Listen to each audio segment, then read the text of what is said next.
We are continuing to work with 30, 60, 90, and 45, 45, 90 triangles. We're going to work on problem number 2 right here. It says, Alondra drew this sweet depiction of a special type of triangle. In the figure below, triangle MPQ is similar to triangle PRQ. MR is 54 units, and RQ is 18 units. It says, what's the area of this triangle? Now, if I were to ask you what the typical formula is for the area of a triangle, what would you guys say to that? 1/2 the base times the height. Okay? So what information have they given us? They've given us the distance from what? M to R. And what is the distance from M to R? So put 54 right there. 54. Okay? And what is the distance from R to Q right there? 18.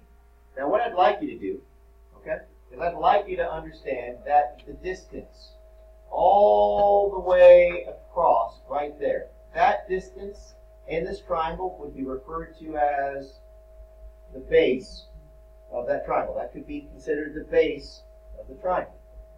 That's not the only way we can do it. We're just going to do it this way. There's other ways to do this problem.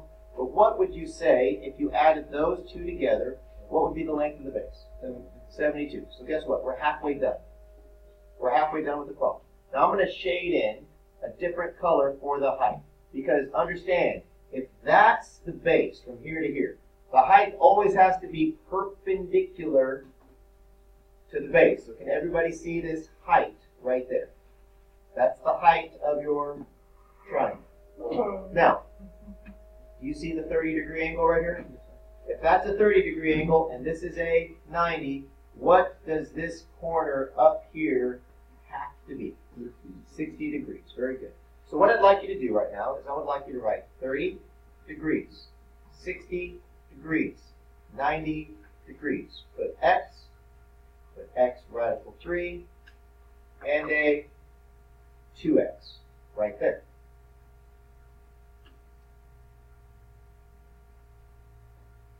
Okay. Now, understand, across from the 60-degree angle, what's the length of my side across from the 60-degree angle? 54. So I'd like you to put a 54 right there. Uh-oh. What do we... No, that's where it is. That's where it goes. So we are going to learn something new today. All right? So we're going to have to divide it by a radical 3. So we're going to show you how to do that. So by the way, I'm going to highlight something real quick. Does everybody understand that this angle is across from this side right there? Okay? So understand that this 60-degree angle is across from this side, which is 54. So here's what I want you to understand. What is x radical 3 going to be equal to? X radical 3 equals 54. So I want you to write that equation. Write down. X radical 3 equals 54. So write that down. I'm going to show you how to solve this equation, how we divide by a radical, and how that works. All right, right now what we're going to do, everybody, right now we are going to solve for x. We're going to solve for this x. So, Lennox, you noticed that we could divide both sides by a radical 3. Okay, so we're going to divide this side by a radical 3 and this side by a radical 3. What I'd like you to do in your journal right now is understand that this radical 3 is not a rational number. This is considered to be an irrational number. And you're never allowed to have an irrational number in the denominator. You can't go to the store, walk up to somebody and say, could I please have the square root of 3 apples? That wouldn't make a whole lot of sense. That would be considered an irrational. Okay? So we're going to teach you a concept. And this is something I want you to understand. Right now, I'm put a little star. I want you to learn how to do this concept called rationalize the denominator. This is going to be the first time some of you have ever done this. Rationalize the denominator. Right now, what do we have in the denominator? What number do we have in the denominator that's considered to be irrational? Radical 3. I don't want that there. I want a rational number there. So here's what you have to do. You have to take the numerator and, right here, the numerator and the denominator and multiply them both by whatever number's in the radical. You're like, why? Because when you do that, what is a radical 3 times a radical 3? It's a radical 9. But what is the square root of 9? 3. Aha! This is not an irrational number. This is a rational number. So we went from an irrational number to a rational number, which we want. You can go to the store and buy 3 apples. You can't go to the store and buy the square root of 3 apples. Okay? Now, what do I do with this 54 and this radical 3? How do I multiply those together? It's very easy. You just put 54 times radical 3, which still stays 54 radical 3.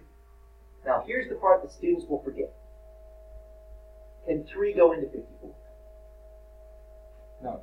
Yes. Oh. 3 Oh, yeah, okay. can go into 54 a total of 18 times. And you get 18 radical 3. Now, what I want you to understand, this number right here, this 18 radical 3, I want you to take that number, 18 radical 3, and I want you to go right over here. And I want you to write 18 radical 3 right there. That is your shortest side. So guess what? I'm going to show you guys a shortcut. This is, by the way, this is the long way. I'm going to show you guys a shortcut, but you're going to have to follow the pattern. If you don't pay attention, you won't get a pattern. Now, if you wanted to double this, just double that front number. What's double 18? So the hypotenuse for that triangle would be 36 radical 13. So I'm going to go up here, everybody. Right here, I'm going to say, what is my height? I'm going to erase this part right here. I'm going to erase that. So what was my height equal to? It was equal to what? 18 radical 3. What's this equal to? 36 radical 3. So what did my height end up becoming in this problem? 18 radical 3. Now, we are going to finish this problem, then I'm going to show you a cool pattern to help you with that type of problem, so you can solve for this side when given this side. So right now, in the calculator right now, do 1/2 72 times 18 radical 3. So we have half of 72, which is 36, times 18, right? Which is 648, times a what? Times a radical 3. You see that number right there? 1,122.4. That's your answer. 1,122.4 units squared.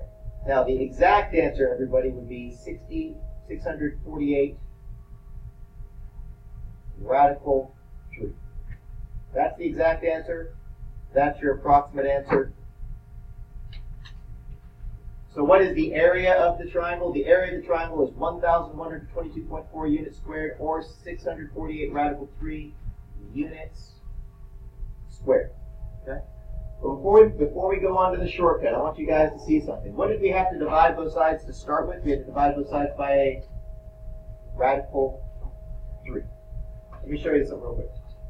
Not your question. Watch. What's 54 divided by 54 divided by a radical 3? Look what happens. What's our answer? 31.2. What is 18 times radical 3 equal to? This is unsimplified. This is simplified. Okay? Now, one more way that you could have done this, all right? The reason why I did it this way is I wanted to show you this process. So sometimes you have to do this process. But over here, if you look at this triangle, how many degrees is this angle right here? If that's a 90-degree angle, how many degrees is that? 30 degrees, okay? That's 30 degrees, which means right here, this is 60. But by the way, if that's an 18, what does this side also have to be? 18 radical 3. That's another way of doing it. Why did I do it that way? Because I wanted to show you what process. I wanted to show you this process. Okay? So, watch right here. I'm going to shade in a different triangle. For some of you are like, what the heck are you talking about? You guys see this triangle right here? See that triangle? If If I wrote a chart, 3069, x, radical 3, 2x. What's my shortest side right there? Yep, you're right, 18. What's my middle side? 18 radical 3, which we found right there. What's my hypotenuse? 36. It's equal to what? 36, which is this side right here. By the way, another way, you can take this as the base, this is the height, this times this divided by 2. Guess what it still gets us? The same answer. So yes, there's multiple ways of doing it. I was showing you one way. Okay? I use the 72 on the triangle. All right. 30, 60, 90. We're going to do this chart, and you guys are going to see an awesome pattern. You're going to want to have this in your journal. If you don't put this in your journal, you're going to wish you did. We're going to show you a pattern, and eventually you'll be like, oh my gosh, this is so easy. We're going to do multiples of 3 just to make it easy to start out with, okay? Okay, so here we go. 3, 6, 9, 12, 15. Write this chart down. I want you to write in your journal, this is the shortcut for finding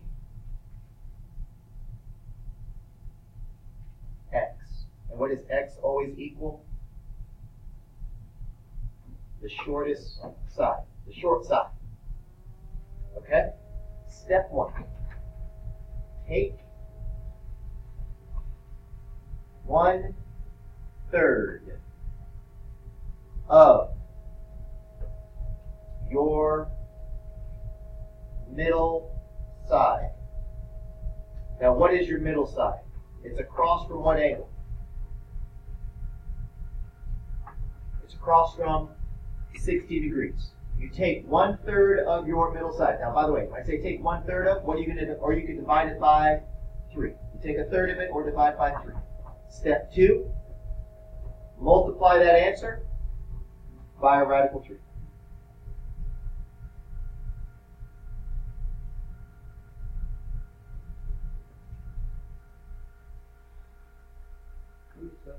Two steps. Take 1/3 of your middle side and multiply that answer by a radical 3. That's if I give you a side. Now, what do you guys typically see with the middle side? You typically see me have a radical 3 there. What if you don't have a radical 3? What is 1/3 of 3? 1. 1. This answer is going to be 1. Now we're going to take 1 and we're going to multiply it by what? Multiply it by a radical 3. So it's going to be 1 radical 3. What's 1/3 of 6? 2. This is going to be 2 radical 3. What is 1/3 of 9? This is going to be 3 radical 3. It's 1/3, 12. 4 radical 3. There you go. You see the pattern there? So I take 1/3 of these numbers, okay, and then I multiply that answer by a radical 3. Now, on this one, what do I have to do? I have to double this. So what's double a 1? Double a 1 is a 2. Double a 2 is a 4. Double a 3, 6. Double a 4, 8. Double a 5, 10. So these would be the final answers for all of the hypotenuse for each trapezoid. Whatever that side is by 2. That's what you do. Now, this is really easy when the middle side is a multiple of what? It's a multiple of 3. It's very easy when it's a multiple of 3. But what if it's not a multiple of 3? Let me show you what you do. You do the exact same thing. So here we go. Let me give you a harder one. What if I said the side length here was a 10? What is 1/3 of 10? Well, 1/3 of 10 is 10 over 3. So what are you going to take 10 over 3 and multiply it by? Radical 3. And that's your answer. What's 10 radical 3? What's double that? 20 radical 3 over 3. So I'm going to do another hard one, okay? A hard one is when this number is not a multiple of 3. Like it's not divisible by 3. So give me a number that you think is not divisible by 3. 11. Good. I put an 11 right there. Then my answer would be 11 divided by 3 times radical 3. 22 radical 3 over 3. That's your pattern. So it doesn't matter what you do. What do you always have to do with this number? You take a third of it, and then you multiply it by a radical 3, and that's your answer. Okay, now we're going to show you the shortcut for the 45, 45, 90s. What I'd like you to do, because the 45, 45, 90 is a heck of a lot easier than the 30, 60, 90, what I want you to do in your journal is write this chart down. X, X, X, radical 2. I'm going to show you a pattern. It's a very easy pattern to memorize. Now, the easy way is when I give you a leg. Like I give you a 7 and I give you a 7 and you say it's 7 radical 2, right? That's the easy one. So now we're going to do more difficult. What if I gave you a 2, a 4, a 6, or an 8, but I didn't give you the radical next to it, okay? So there's only 2 steps that you have to do. So once again, here's the shortcut. We're going to write solve for x. Like how do you solve for x, and what does x represent? The shortest side. So if you're trying to visualize what the heck I'm asking you to do, this is what I'm asking you to do. You have a triangle, okay? And I give you the hypotenuse, but you need to find what? You need to find this side, and you need to find this side, and all you have right here is the hypotenuse, okay? So right now, what do I do? Step 1. Take half your hypotenuse. Take half your hypotenuse. That's step 1. Take half your hypotenuse. Step 2, multiply your answer by radical 2. So, hold on one second. I'm going to write that down. You can help me out, okay? Multiply your answer by radical 2. This is the shortcut. So what is half of 2? Multiplied by radical 2 becomes? Radical 2. So it's 1 radical 2 and 1 radical 2. But you don't have to put 1 radical 2. It's just 1 radical 2. What's half of 4? What's 2 times radical 2? 2 radical 2. 2 radical 2. What's half of 6? Multiply by radical 2. 3 radical 2. 3 radical 2. See the pattern there? What's half of 8? 4 radical 2. 4 radical 2. Now, where does it become difficult? It becomes difficult when you don't have an even number. So what if you had like a 9? What's half of 9? You put 9 over 2, and then you would multiply it by a radical 2. So 9 over 2 times radical 2. So right now, what's the difference between this one right here and all these? All of these, you started off with what numbers? All even numbers. Here you have an odd number. So one more. Julie, give me one more ugly odd number. Go ahead. 7? Sure, we can do 7. All right? And if you wanted to, you could do 17 if you wanted to. So if you want to do 17, you do 17 over 2 times radical 2. And 17 over 2 radical 2. Those would be your final exact answers. Okay?